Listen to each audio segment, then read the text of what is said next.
Hey y'all, Eli with Alchemy Custom Weaponry here with my boss, Nick the Dick.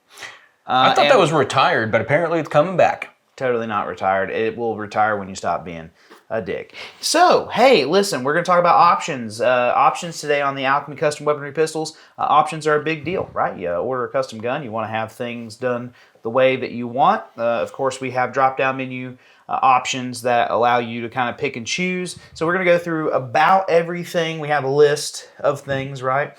And we're going to try to go through about every option that we offer to kind of get you up to speed with what you can get and what you can't get, which is more important because a lot of folks ask me for stuff we can't get all the time. So we want to get you up to speed. And we're also not going to cover finishes or grips. Those are going to be separate videos. Yeah, so if you want to know about those, go look for the finishes video, go look for the grips video. This is just the options on the gun itself, minus those two things.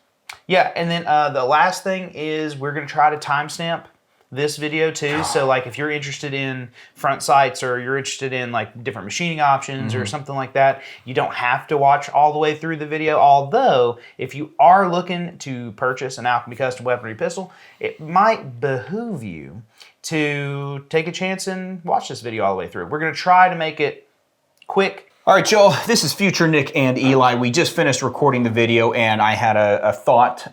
So before you get into the actual options, I want to clarify some of these guns here are resto mods and or prototypes that have options that are not available to order normally. So don't ask us if you can have the resto mod markings, the vertical cocking serrations as on this gun. Don't ask us if you can have King's ambi safety, the GI Harrison style rear sight, the vertical cocking serrations, or the Muse sock markings, or the non-undercut frame, or the frame scallops, or the vertical serrated lanyard loop mainspring housing is on the Muse sock, and also basically. If we don't talk about it, don't ask about it. It's just not a thing. It's just not a thing, or it's a resto mod only option. And like this is a prototype here. This was the prototype Quantico with the frame scallops. It just happened to get made that way by the machine shop. But no, Quanticos do not get the A1 scallops on it. So with that, let's get into the stuff that you can offer. And with that, I do want to get right into the first options. But first, you and I were actually talking off screen, and I did not even realize this, even though I put in all the orders and do a lot of the sales stuff. What is it, 80%? Yeah, so when you're asking for an option that's not on the list, understand that the answer is 99.99999% of the time going to be no. And the reason is every option adds a little bit more complexity to being able to either stock parts or make the gun. And with the options that we have, 85% of our guns are unique every single year, meaning only 15% are ever repeated in the exact option configuration because of all the customization options that we do offer. Right. So once you start making your gun, it's going to be very, very specific. And that's why a lot of times when you're out there looking for guns that are available, you'll go, yeah, that's so close, but it doesn't have the front sight or the hammer I want. It's because all of these options combined, almost every single Alchemy that goes out the door is unique in some way. I will say, I'm pretty happy about this. One of the most popular option bundles would have to be the Gangster Custom Weaponry pistol. So that's going to be Prime Elite Carry, ball cuts, ring hammer, American Holly stocks. Those are some good grips. With ambi safety? Well, I added the ambi safety after, but actually most people order it without the ambi safety because when I originally got the gun, I didn't have the ambi safety. You know, I like well, we'll talk about it in a second. So never mind. I was going to get into that, but I won't. Let's start with your list. Yeah, let's go off my list. If you see me look over here, it's not because I don't love you. It's not because I don't want to make eye contact with you. It's just I'm trying to keep on schedule here. So let's go front side options. Starting off, we've got the no dot front sight option. That should be pretty self-explanatory.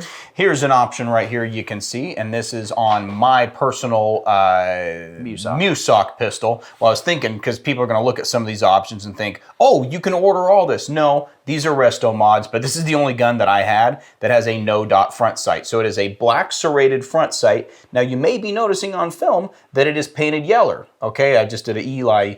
Was it Yeller or Yalla? Yalla's how I say it. Yalla, I'm sorry. I just offended him. But normally it's black serrated. I like to have this sight and paint it yellow or orange. It's a very retro military vibe. Awesome front sight. Yep. Moving on, we have the tritium. Now we have two options for tritium, just for those aware. We have the standard tritium front sight, which is just going to have kind of like this little bit of a whitish outline with a dot, with a tritium dot, right? Yeah, some people like to call it tritanium. No, it's tritium. So it's a little glowing vial of not harmful radioactive material. It's like your friendly neighborhood radioactive material that makes it glow for a half-life of 10 years. But the white is standard, and then we also have an option for an orange ring. And we don't have a example of that here. I'm showing you the Quantico's white outline. Just picture wherever the white is being orange.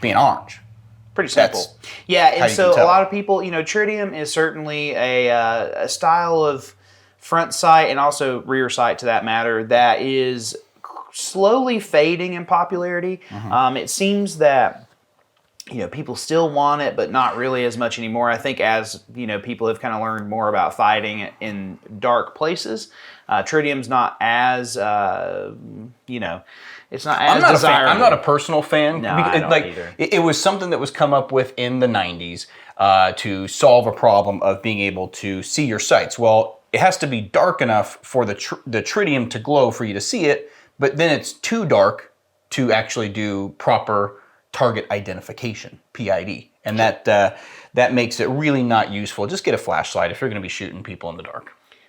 Well, don't try not to shoot people in the dark. Yeah, let's do that too. A flashlight's not a bad thing to have for a home defense gun or something like that. All right, we want to move on to fiber optic front sight. We have actually, funny enough, we have two options, and this will be the first time that we've talked about the second option on camera. So the first option being the red fiber optic. Now, I'll be honest with you. The fiber optic in general is a little bit unsightly on a custom gun, just because it just doesn't look right. However, holy crap, fiber optics are really awesome. Really awesome in the range. If you're someone that's going to be shooting in an indoor range, I don't even actually. If you say to me 90% of my shooting is in an indoor range, I think fiber optic's the way to go. Fiber optic is able to gather light from even small light sources.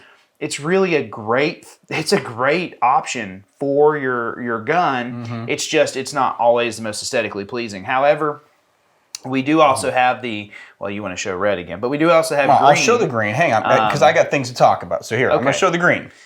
Green fiber optic is available. If you want the green fiber optic, you will need to put that in your order notes.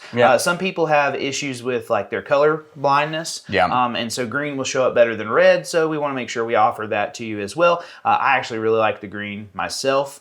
It's kind of cool looking. It's kind of cool looking. I personally prefer red. All of my guns that I carry out, that if they don't have like a yellow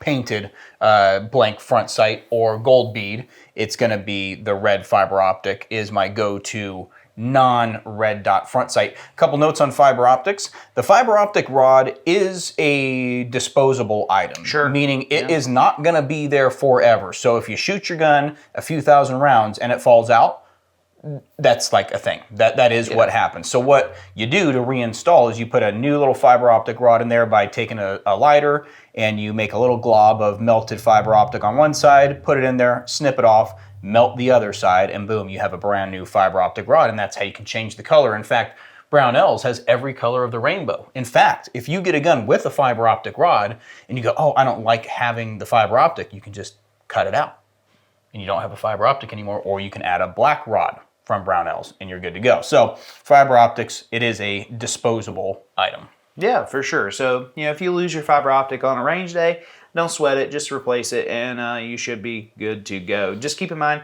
like I said, fiber optics, really great for actually shooting the guns. Moving on, it's going to have to be my favorite front sight. This is the gold bead front sight. As far as what is appropriate on a custom 1911, not much is better than the gold bead. So we are using 24 karat, right? No, it's 18 karat. 18 karat gold. Yeah, 24 would just fall out. Sure. So 18 karat gold on these front sights. and that this front sight style is called a call gold bead. Okay, so Call and McGivern, both big Smith & Wesson guys back in the pre-war period. One came up with a McGivern gold bead, one came up with a Call. This is the Call style gold bead. So really cool stuff, and that is that is absolutely my favorite front sight. Now, some pros and cons. So when you are looking at gold bead front sights, so this way you can't tell me I didn't tell you this. When you are looking at gold bead front sights, especially with the Call style, you will notice that if the sun or if your direct light source is in front of the gun or in front of you, the gold bead isn't as effective as if it's on top or obviously behind you. So the gold that has to have access to the light to be able to be bright and shiny. So a lot of people will have instances where they go to the range early in the morning, and let's say the sun's coming up into where they're shooting. The gold bead isn't quite as bright or noticeable on those range trips. Of course, when the sun starts getting over them and then behind them, it's all good to go.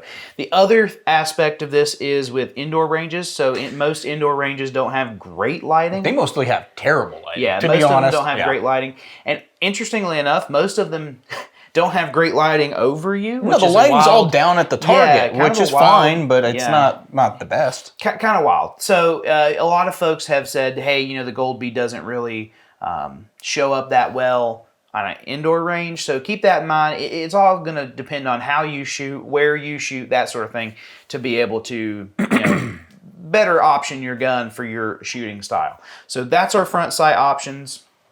Now we're going to move into rear sight options. This should be pretty straightforward. We have, of course, the Alchemy Custom Weaponry U-notch rear. Actually, extremely attractive U-notch rear with a ledge. Now, I'll be honest with you, and maybe Nick disagrees with me here. I'm not one of those who, specifically seeks out a sight I can rack off my belt. You can. That's an option. But here's the problem with that is, back in the day when I'd wear like a tactical style belt. Oh yeah, give me a ledge to rack off my belt. Well, I have a nice Milt Sparks, decorative stitch gun leather belt. Like, I'm not going to be practicing racking off of that belt. I'm sorry. Like, it's not just because of the gun. It's because I don't want to ruin my belt. Well, that's why no one will remember your name. The rear sight is really nice, though. No, but hold on. You're going to practice racking off of your decorative engraved Milt Sparks belt? Well, no, but this then no one's going to remember your name either. But this has nothing to do with the fact that I would do it to the belt. I don't care about that part. I'm just saying I don't see the need to rack a gun off my belt. All right, Nick at Milt Sparks. He said he's going to be racking your racking sights off. It's a tool. It's a product meant to be used. So with that, let's get back to what we're actually talking about: the rear sight. So we got a big open rear sight in the back. This makes for really, really nice, fast-paced shooting. Okay, so think more for kind of your faster target transitions than maybe necessarily like your 25-yard bullseye kind of stuff. No. Of course, you can use it, but it's just. This is definitely a more defensive or even like competitive style sight, rear sight. And of course with fixed sights, it's always good to know where your gun shoots. We, generally try to shoot for about 12-yard point of aim, point of impact on our guns. So just, always know where your gun's shooting though. In the case that you start reloading or you want to do bullseye or, something specific, this is the sight you're going to want. So we always refer to it as a Bowmar. Technically, it's a kin sight reproduction of the traditional Bowmar. We'll just call it a Bowmar in this video for, just ease of understanding. So the Bowmar rear sight is an adjustable rear sight. You can adjust for windage and elevation. This is it's fantastic for a multitude of reasons. Number one being that it is adjustable, right? So if you don't like... Fully adjustable. Yeah, if you do not care for that 12-yard zero, you can change that. Yep. If you start using specific ammunition that has a specific, velocity, grain weight, all sorts of stuff that obviously would change your point of impact, you can change that. Yep. So it's great for those kind of people. I'll be honest, the other aspect of it comes to just general vintage coolness. Like a two-tone gun with a Bowmar on it is just badass. Yeah. You can see actually on this one, I've raised up when we get these this is another thing to note. Yep. When you get these guns with the Bowmars, the Bomar rear sight is not the most durable thing in the world. It does have a little And bit actually, of bounce you to can it. see where I've used this one on the back. I've actually like knocked around yeah. it a little bit. Yep. So on the back blade, it's not really affected anything, Yeah, I see but it. you know, some finish is gone. But we actually do tighten those rear sights all the way down. So when you get a gun with a Bomar rear sight, you Bump it need- up 12 clicks. You need to sight your gun in. So Yeah. you know, just understand that we don't want to ship them with it kind of up because it could be, you know, the postal services that are offered. Yeah, they're not necessarily known for taking care of your packages. Yes. You know, certain deliverymen could take care of your package, but that's a different kind of video. But anyways, we tighten those down and make sure they don't get damaged in transit. So, and also, it is a square notch, and the notch width is a little bit tighter than on the U-notch. So the U-notch, you are going to see some light around the sides of the sight. So that's why we say it's a combat sight, meaning it's really for that fast sight acquisition on the U-notch ledge. This is going to be a very tight, you'll see minimal light around the front sight blade as you're looking through it to have that real accurate 25-yard bowling pin, you know, trying to do really tight groups. That's the sight that you're looking for that. Yeah. And of course, you know, in the words of Cameron Hopkins, everybody ought to have an adjustable rear sight, and he'll die on that hill. And I think it's hilarious. But I do love Cameron. So Cameron, if you're watching it, you're not. But if you are, just know I love you. We have a couple of options that we do not have on the table, and mainly because I'm going to just say it out loud. Me and Nick don't really care for these. And that's going to be, we have the Novak adjustable rear sight, both with tritium and without tritium. So the Novak adjustable, of course, this is a fixed version, but the Novak adjustable, it offers you a smaller profile adjustable sight that is more durable. Yes. So if you're kind of like, hey, yeah, I do want an adjustable sight, but I want it to be in a smaller, and maybe you don't like the look of the Bomar, that's ridiculous, but maybe you don't. If you don't like the look of the Bomar, like we won't. Like, Right. we just won't sell you a gun. Well, but anyways, you know, this allows you to have an adjustable rear sight. Another note is you might say, hey, I want a commander and I want to have an adjustable sight. That would be the way to go because we do not offer the Bomar on a commander length gun. So if you do need an adjustable sight on a commander length gun, that's of course the way to go. Which is why we offer that. Sure. And if you want a tritium front sight, tritium rear sight, note that is going to have the Novak bar tritium. Actually, I have a gun up here that has that on it. I don't necessarily understand that sighting arrangement. This could be an age thing. Actually, hold on. So I got a Cabot back here that has the adjustable Novak rear. It's not the tritium bar, but it is the Novak adjustable rear. So you will see, it's the ultimate bed. So you see, it is adjustable for elevation. For windage, you really shouldn't have to adjust that, but if it were to be something that you needed to adjust, you can always drift your sight a little bit to get that exact windage right where you want at something like 25 yards. But yeah, that's the adjustable, and just picture it with a little bar of tritium there, and it's the dot sits above the bar, and that's how you do it if you have to have tritium. I would imagine kind of like this. Kind of looks like an Illuminati symbol, in my opinion. All right, we'll let Nick get back and sit down. Sorry, I just realized I had one sitting back there. I'm glad you realized it. We'll go to the Cabot red dot mount, which is actually a pretty important thing to talk about. So, of course, this is our, and I say our because Alchemy is owned by Cabot. We're a Cabot brand, so it's all in the family. But this is our red dot mount ourselves. You'll notice it's extremely low. It's extremely sleek. Man, I'm biased clearly, but it's one of my favorite red dot mounts in the industry. It's mine. You know, and so it does really good. We actually with an SRO, it's perfect. Like that really comes down perfect. RMRs look great too. It's probably not good to note that the RCR will be fine. The RMR HD is up in the air. Reason for that, when they're casting these Trajicon optics, here on the bottom, it seems like there's a little bit more casting material on the RMR HD, and it seems to interfere and not sit down on the plate flat like an RCR. Yeah. Right. And so It is important to note, I've actually had clients who will file the bottom of their Optic, and fine. it actually fits good then. Well, and this was a problem that we had when the SRO first came out, when we first developed the plate, is there was a lot of variance. And like I've measured some of the RMR HDs, and they have been, 2 units right in front of me were 25,000s different from front to back. Wow, So yeah. so it's something that just happens when new products come out, that they really zero that in. But yeah, just bear in mind that the RMR HD has some potential fitment issues, and it's just because of the variance of the dot. But we want to keep it as snug. So people say, well, why don't you just open up that gap a little more? Well, if we open up that gap a little more, now your optic isn't sitting down there quite as snug. And at a certain point, if we open it up too much, you'd actually be able to see light in front of that optic if we went way open. And we don't like seeing light through things like that. So also note that this does not have a cover plate for you to shoot your red dot pistol without a red dot.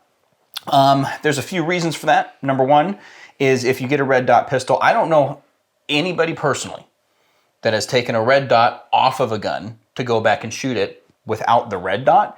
And red dot guns seem to be very specifically purposed for that. Also, we looked at a few different options, and it just didn't look as good. And if it's not going to look as good as a gun with iron sights, we just know that people aren't really going to be super happy with that. So this sits very low, very far back. It is made out of stainless steel, so it is a very, very, very durable mount, and it will hold up forever. Yep, and then just another couple notes for y'all on the red dots. So you'll notice that we didn't talk about everyone's favorite red dot from the 51st state of China. We're not going to.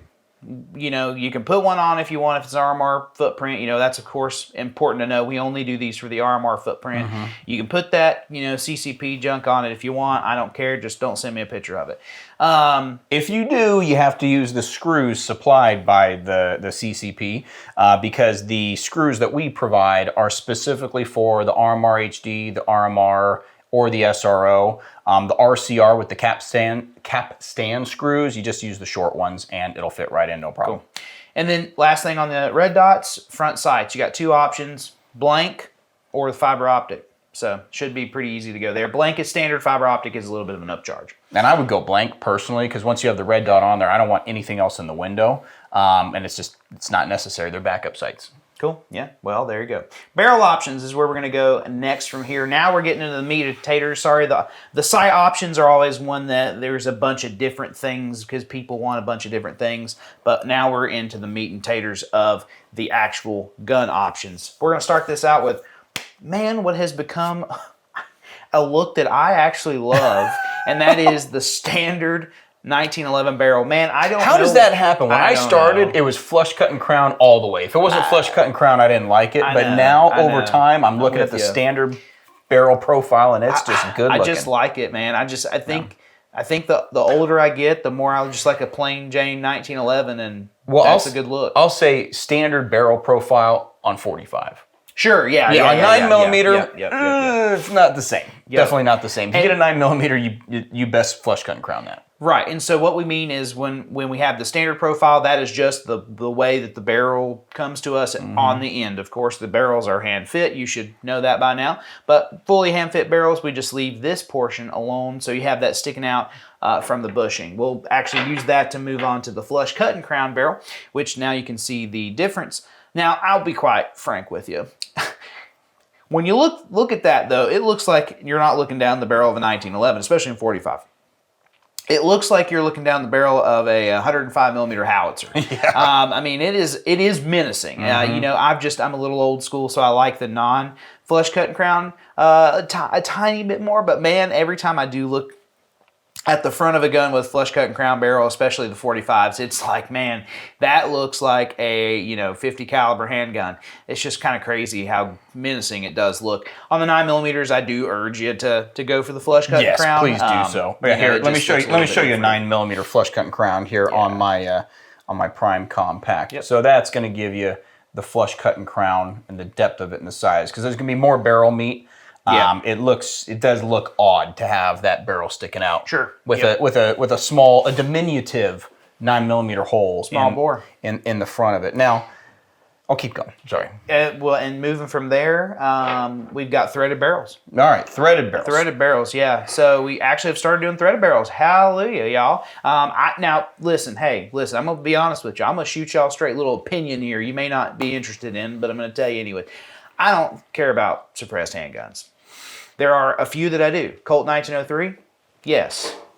1911, not so much. The tilting action of the lock, the locked breech short action of the 1911, it's just not fun to shoot suppressed. I mean, 485 is fun to shoot suppressed, but unless you are shooting something like a direct blowback gun like this, I mean, that's awesome. That's super cool. Shooting a 1903 pocket hammerless, 32 ACP, lots of fun. 9mm, 1911 shooting suppressed, sort of fun, but like not really as much fun. But if you're into it, you can be into whatever you want, right? And we'll provide that for you. 45 is great though. So yeah, 45 is an awesome caliber to suppress, of course. And it's not that there's anything wrong with it. It's just me personally on a handgun like that has the tilting locked breech, or excuse me, the tilting barrel locked breech. It's just not for me. But it is important to note that we do offer that in 45 ACP and 9mm. So the 45 will be 0.578 by 28 threads, and then the 9mm is the classic 1/2 by 28 thread. So you can have your choice of suppressors, or it's the industry standard threads for 9mm and 45 ACP. Yep. So I mean, I will say though, you could have your own version of what the Mark 23 should have been, especially now that we have the high cap in 45 ACP. Well, we're building one right now. Oh, actually, when I saw that on the board. Yeah. So I saw the Mark 23 on the board. I was like, what is this? Yeah, we're building what the Mark 23 should have been. So I was a little nervous. I thought we were making a Mark 23. No, we're building a full size. We're building a Quantico high cap full rail in 45 with a threaded barrel, just to show people over at the HK Syndicate. Oh, at HK Syndicate. At HK Syndicate, what the Mark 23 really should have been. Anyway, cool. Moving on. Slide stop options. That's coming up next. So, slide stop, you've got two options. They're pretty simple. You have standard slide stop. That's going to have that little bit of a nub, I guess. It's a standard slide stop. It protrudes from the frame, and we don't put a chamfer around the frame hole. Yep. So you just have the slide stop sticking out. Which I'm going to be honest, for disassembly, this is now my new favorite slide stop. The more I have to disassemble guns, the more I'm like, that's real nice. Yeah, and it's also important to note that there's a reason they went to the HRT, which we will go into right now. This is the HRT cut or the flush slide stop. So you'll notice we chamfered the frame, and then we cut the slide stop to be even with the frame. Now, there's a couple things with that. Nowadays, a lot of people associate that with like an aesthetic that the 1911 should have. It's just something that in the custom 1911 world, people want to see on the gun. Where that originated with, though, is as people opened up as the operators of the 90s began to allow themselves to shoot left-handed if they were actually left-handed. As we know, for most of the 1911's existence, if you were shooting one and you were left-handed, you were wrong. Yeah. And so, although there are some pretty notable gunfighters that were left-handed, Charlie Askins Jr. comes to mind. But when you're shooting this with a thumbs forward, you want to kind of give that a little bit of a look. There is a possibility, and actually, funny enough, I've never actually seen it happen in person. Yeah. When I filmed a video with Jake at HK Syndicate, he was shooting my Swinson Bobcat and pushed the slide stop out. Oh, did he really? Under fire. Yeah, I actually had never seen someone do that. Like, in all honesty, I really thought it was a solution in search of a problem. When I first heard about it, but now it makes sense, especially with an older gun like that, where the slide stop isn't as tight. Not tight. Yeah. On our guns, you are not pushing that slide stop out with a standard profile. Like, it just ain't. In fact, sometimes Eli has to get on FaceTime calls with people to show them how to remove their slide stop. Right. But I will say, if you are left-handed, I definitely think it's something just to cover your bases. Put it on the gun, so that way you can kind of cover up that end of any issues you may have. And like let's look at it on this hard chrome gun. Right here. I mean it's objectively good looking. It's not a bad looking thing. What Nick was mentioning too, though, is you may have some issues with taking the gun apart. So basically, the way we teach you to take it apart is the reverse high power method. So you want to actually pull the gun back to its slide stop position. And when so you go, not this part right here, right? This little part right here. This is what you're getting it to. So I'm pulling the gun back to that, and then on my Prime Elite Compact, getting to that little nub and pushing it. It's I got to use my fingernail, and I got to get my fingernail under here before I can pull it all the way out. I'm not going to take the gun down right now. It's unnecessary, but yeah. Yep. And so it is important to note that if you do get an HRT cut gun, you may have a little bit of issues. Sometimes you can take like a plastic dowel rod and push it out as well. So just understand that. We just want to kind of, what we're trying to do is give you the answers to all your questions before you have them. So we're going to move on to... Well, let's talk about slide stops too, because the other thing I want to talk about is on the opposite side. So if you get a Prime, you're getting a standard profile slide stop here. Handsome. Very handsome. If you get a Quantico, you are getting a ledge slide stop. Yep. So it's more tactical, if you will. So classic versus tactical. I like the classic slide stop. All right, now we're gonna see. You will know why I jumped the gun a little bit. Oh, I jumped the gun? No. I jumped the gun. Oh, you jumped the gun. Yeah, you'll know why I jumped the gun to go to the next options. Oh, it's hammers. It's hammers. Now, we're getting hammered. The only option that Alchemy Custom Weaponry offers is a ring hammer. That is not true. Move on to that is not Mainspring true. We do offer standard is the Delta hammer, which is the standard hammer that you would see on most custom and semi-custom 1911s since the mid-90s. So it is a very iconic shape of a hammer. I mean, come on, if you didn't have a Delta hammer in the 90s, were you even cool? Well, Ken Hackthorne didn't have Delta hammers on his guns. Well, at least not the guns I've got from him. Well, he's pretty cool. But he's pretty cool. But he's Ken Hackthorne. That's true. I mean, the man maketh the gun. So he could have had any hammer. He could have shot a Glock, and he'd still be cool. Yeah. So I'll tell you right now, the ring hammer is my favorite. That should come to no surprise. It's my favorite, too. It's no surprise. I think that your gun, no matter Quantico or Prime, will look better with a ring hammer, period. The end of discussion. I actually don't even know why you would want a Delta hammer on a Prime at all, to be quite fair. I think on the Quantico series, it makes a lot of sense. Yeah, the Quantico series, it does look a lot of sense. But I mean, the ring hammer looks great on a Quantico, too. My Quanticos. But you look at the ring hammer here. I got my Musoc V1. This is my personal gun. Boom. It's got a ring hammer on it. You look at my Prime Elite Compact. Boom. It's got a ring hammer on it. It's a good hammer. Yeah, it's pretty sweet. So anyways, that would be the hammer options we offer. Maybe we'll bring some stuff out later on. Maybe we won't. Who knows? Maybe we'll take one of them off.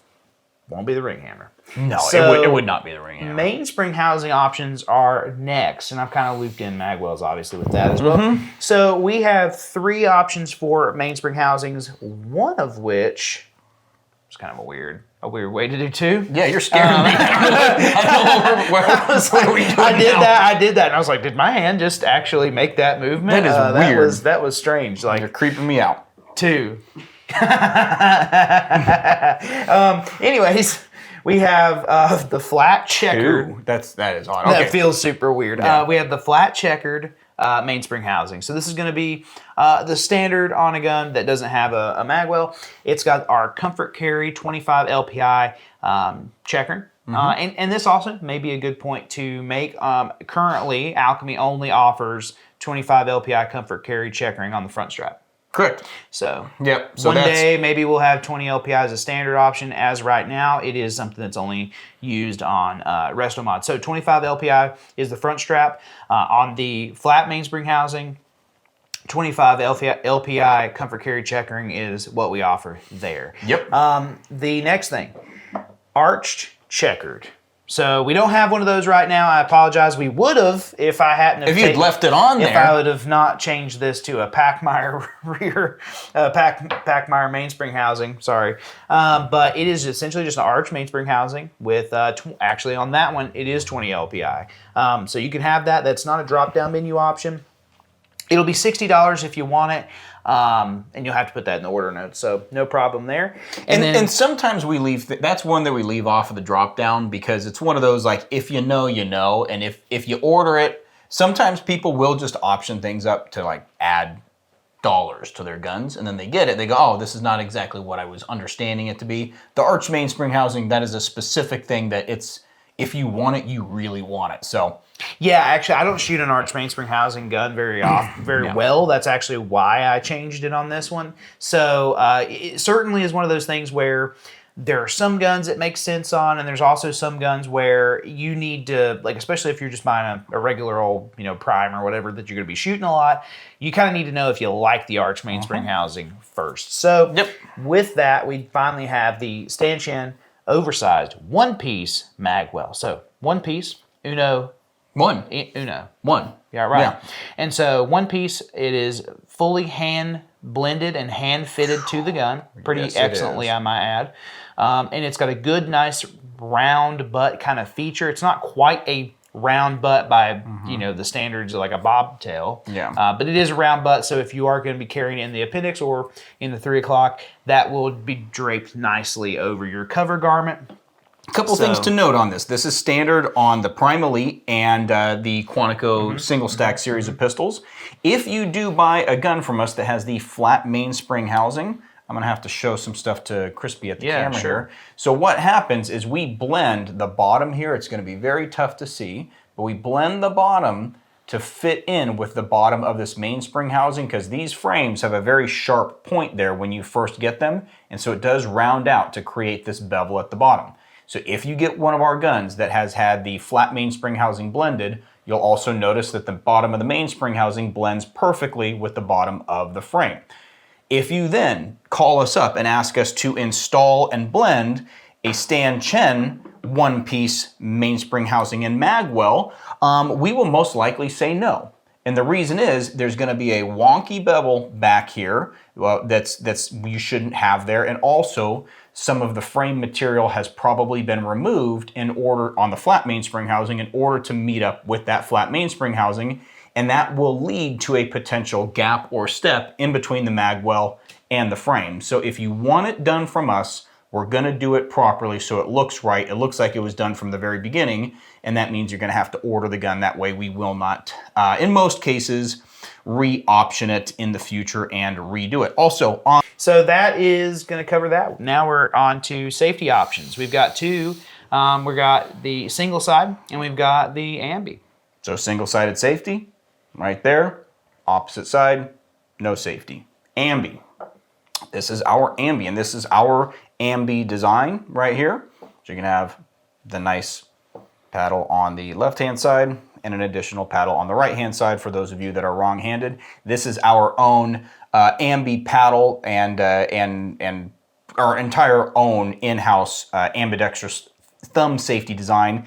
It does have, when you want to take the gun apart, I don't know if you can see it on camera, but it does have a little notch built into the top of the left-handed paddle here, because when you take those ambi safeties apart, it is not super pleasant, but that gives you a place to put a little widget in there to be able to, the plastic widgets, to be able to pop that safety off a little bit easier, and it has a real nice blend so that you don't get any hot spots on it. So I do love this ambi safety, and that little pocket just makes disassembly easier. If you have an older generation Alchemy that doesn't have the little pocket, that's the old style of right-handed or ambi safety. Might be a little bit more difficult to take apart. Can you hand me that real quick? Yeah. Yeah, so a couple things for you to note with ambi safeties. I went back and forth, and now I'm kind of not as big an ambi safety fan as I was before. Yeah, same here. And let's talk about ambi safeties real quick. So if you're a left-handed person, you gotta have it. Sorry, yeah, you gotta have it. A lot of folks want to say that like one side is bigger than the other. Not the case. Actually, they're both the same, but the issue is that the plunger tube gets in the way of the, for most people, strong hand side of the safety. Yep. So don't get all weird. That seems to be a point that a lot of people email me about. They get confused. No, they are the same exact width from the slide of the gun. The other thing you need to know is kind of know your hand. Understand that your body mechanics or chemistry or size, don't want to get into preferences, yeah. But that all comes into play. So if you're someone who has a really big mitt, really fat mitt, hey, we're Americans, that's okay. But keep in mind that this could interfere, okay? That's just going to happen. So, if you do have a big old fat mitt, now on this right here, It doesn't bother me at all. But there are some people it bothers. So I've never had an ambi safety that really interfered for me. But just the classic look of things, outside of my Musoc with the King's ambi. Or the Quanticos, which makes the high sense. caps only come with an ambi safety because there's a little gap there that you don't want to have on the high cap grip module and frame. But yeah, it's a single side I think is perfectly acceptable. Ambi is great for Quanticos. Yeah, cool. All right, moving on. Trigger options. Lots of them. I don't know if we have everything. We don't. We are missing the long. Is that a long? No. No. Medium. It's like a medium long, it looked like to me. But I guess I've got some short triggers here. But yeah, this is the standard curved medium trigger, which is available standard on the Prime series. And this is what 98% of y'all should get. So most guns on the Primes go out with this. Now, outside of if you want to have a flat trigger. But this is a great trigger. This is going to get your finger set right there on the middle of the trigger shoe for a nice straight back pull for most people. I have medium size hands, and this works. I've actually got very average size hands. You got a little bit bigger mitt there, and it works great too. Now, I've always been a big fan of the long trigger, just from shooting original 1911 A1s. However, the aluminum pad long trigger is not as long as the original steel long trigger. So at that point, I'm just going to have a medium. Yeah. Short. Now, listen, shorts triggers we got to talk about. I got a short here versus the medium. Now, this right here. Now, between the long and the medium, I don't think that's a big deal. If you shoot the medium well, you probably are going to shoot the long well. Vice versa. This is a deviation. This is where we start to deviate pretty quickly. Yeah. I actually do not shoot short triggers very well at all. I just do not. I feel like I have to pull my finger out of the trigger guard really quite a bit. It throws off my cadence when I'm shooting quickly.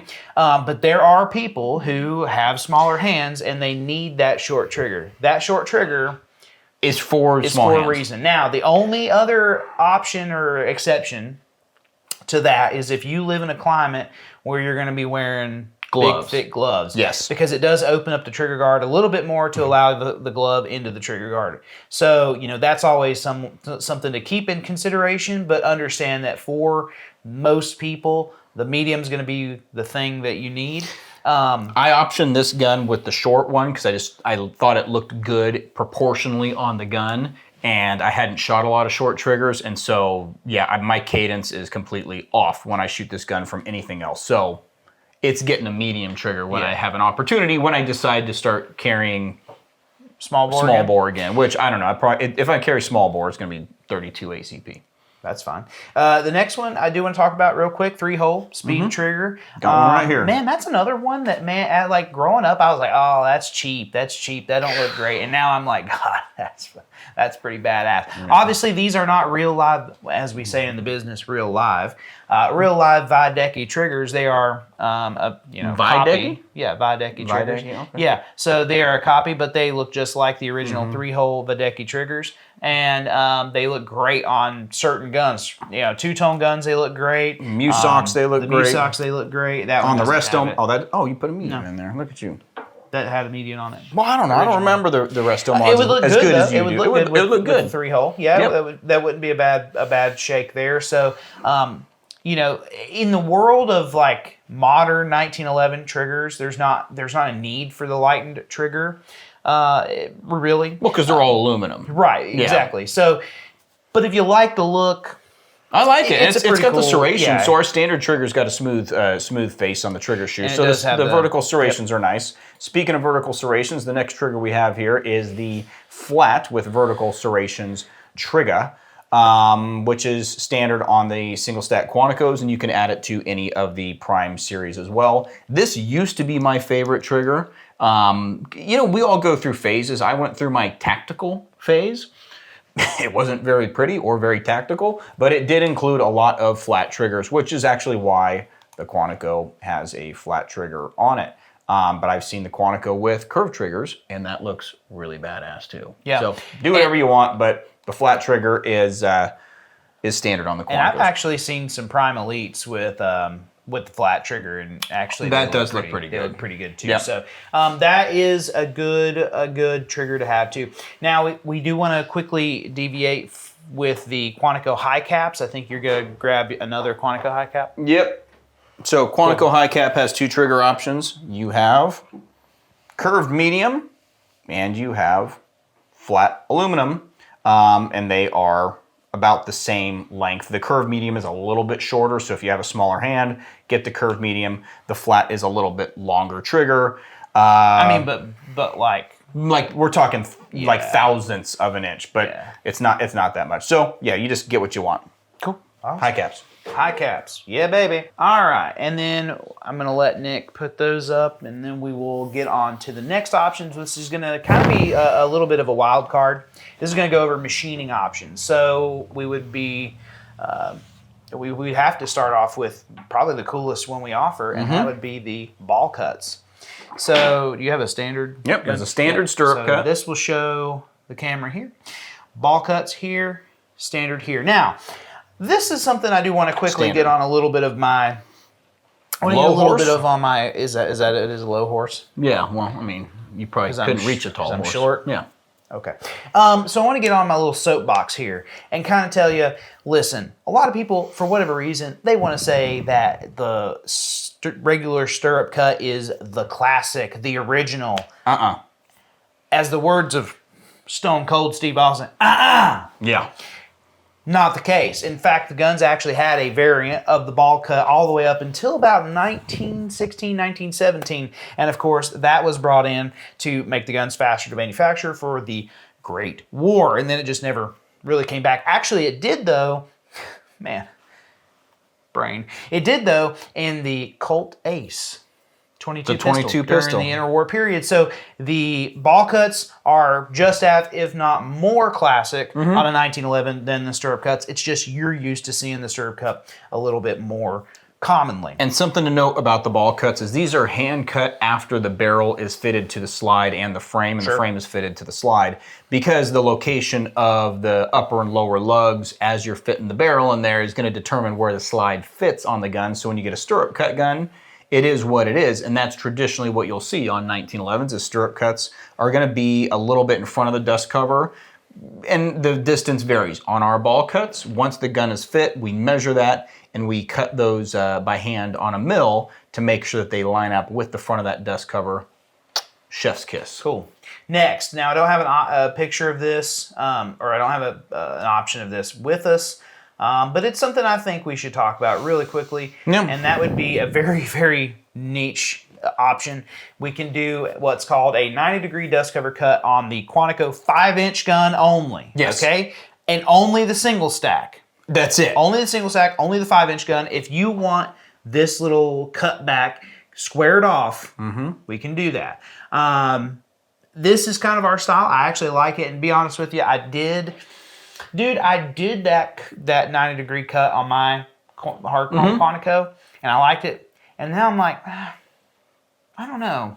Now it doesn't look like a Quantico. Yeah, it looks like every other rail frame gun. So the reason we did that, because this was come out with before Eli's time, I got to go back to the Quantico high cap, is because to use a traditional length, a traditional 1911 slide with a traditional stirrup cut without shortening it, because I don't like it when it's shortened, you do have to do a little bit of a back cut because this trigger guard is further forward on a high cap. So when we came out with the high cap, that had to be done because there wouldn't be enough meat down here to get that single notch for a flashlight. So when the single stack, we were developing the single stack at the same time, instead of cutting that off and making it look like a different gun, we wanted it to look like a Quantico. Railguns were going to be Quanticos from the beginning, whether it was a high cap or a single stack.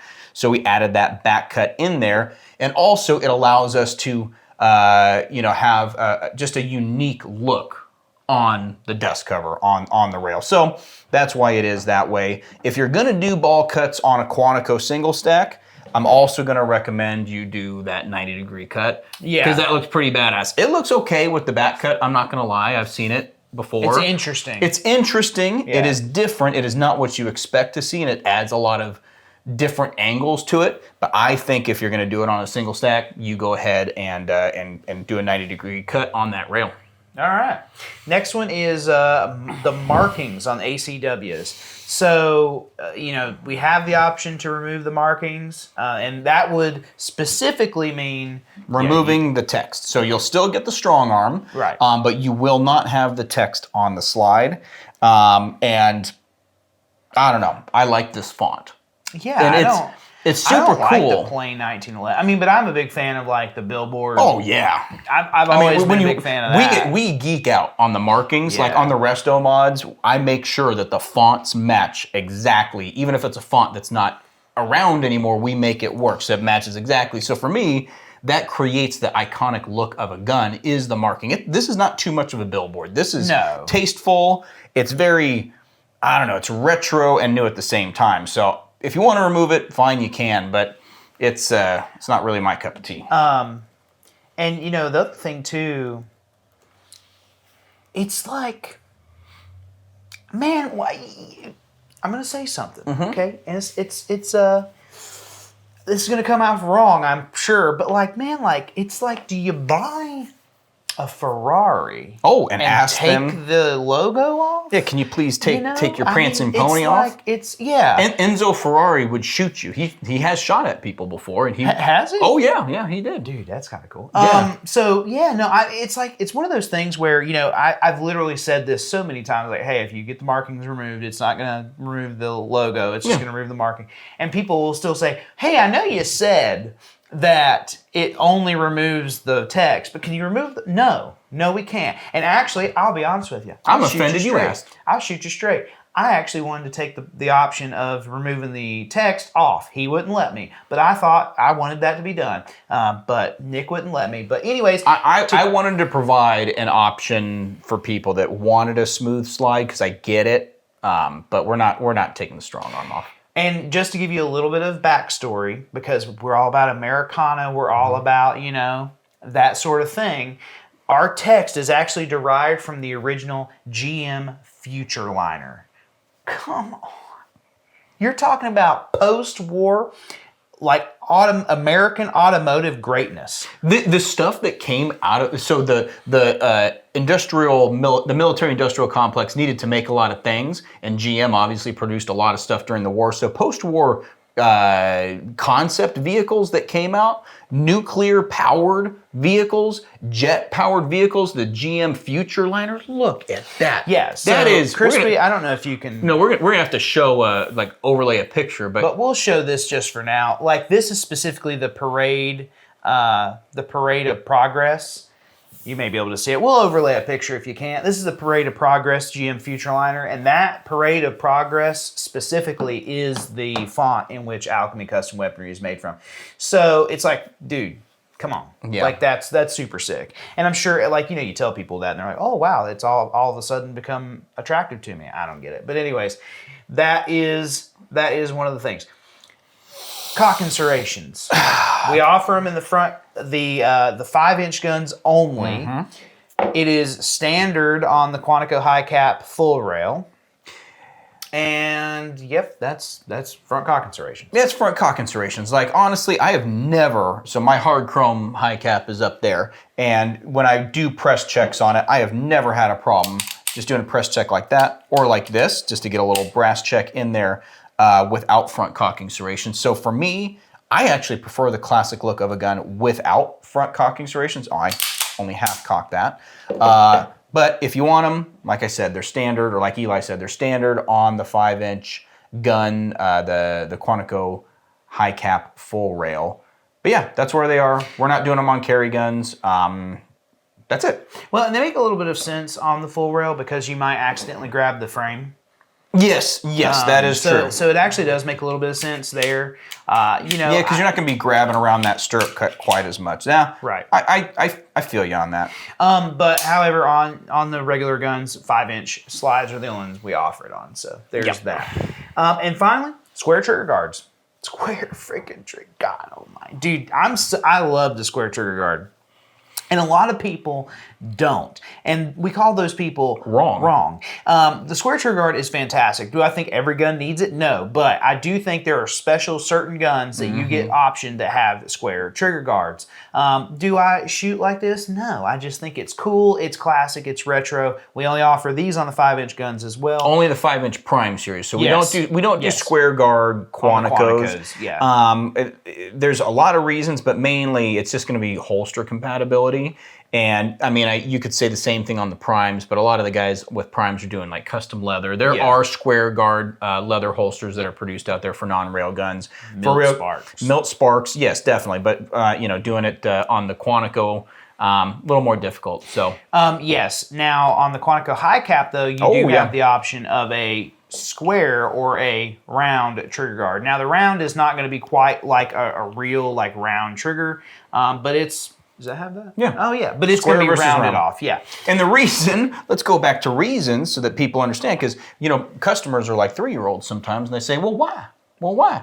Well, here's why. So the reason we can round this out is because most holsters, when it comes to high caps or 2011s, if you will, we love you, Staccato, don't sue us for saying your name, but it's going to use retention right here on the front of the trigger guard. The actual shape of it doesn't matter. So if we round it off, it's going to fit in there just fine. Or if you have an X300U Bravo on there, the holster is going to use the light for retention, so we can round it off and it won't really matter. On the single stacks, that's a different story. Yeah, cool. Awesome. So that is that. Now, it's been a journey. It has.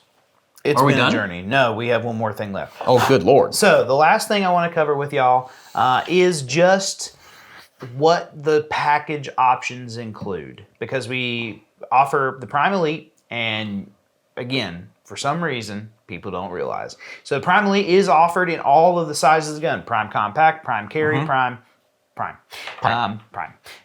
And so what that includes: flush cut and crown barrel, gold bead, HRT cut, magwell.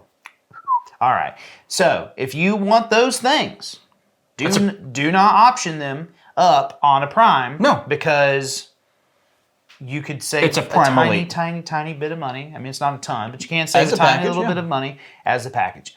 On the Quantico, the Quantico comes standard with flush cut and crown barrel, tritium front sight, HRT cut, magwell. The stanchion style, not this old S&A. Yeah, that's the older, that's the prototype gun that I actually really want. And then an ambi safety. Yes, right there.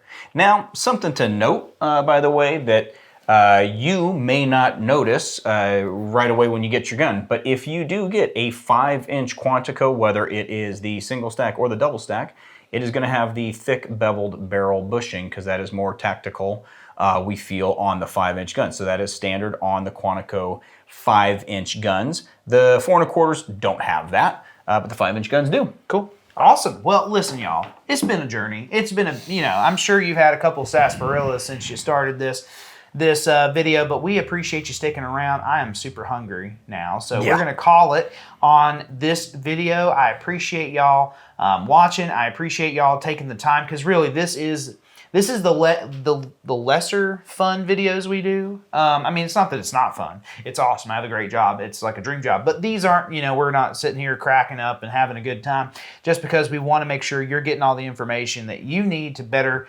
option your gun for your needs. Okay, so this should be able to take care of 90% of your questions. Yep. Of course, if you have any other questions, feel free to email me, eli@cabotguns.com, or of course, you can go through the website. I'm usually the one 9 times out of 10 that will answer those emails. Sometimes a twink named Caleb might, but hey, every now and then you'll get super lucky and I'll answer your question and you'll be very happy. Right, yeah. If Nick answers your question, don't worry, Jesus is coming back soon. So with that, thank you all so much. Have a great rest of your day.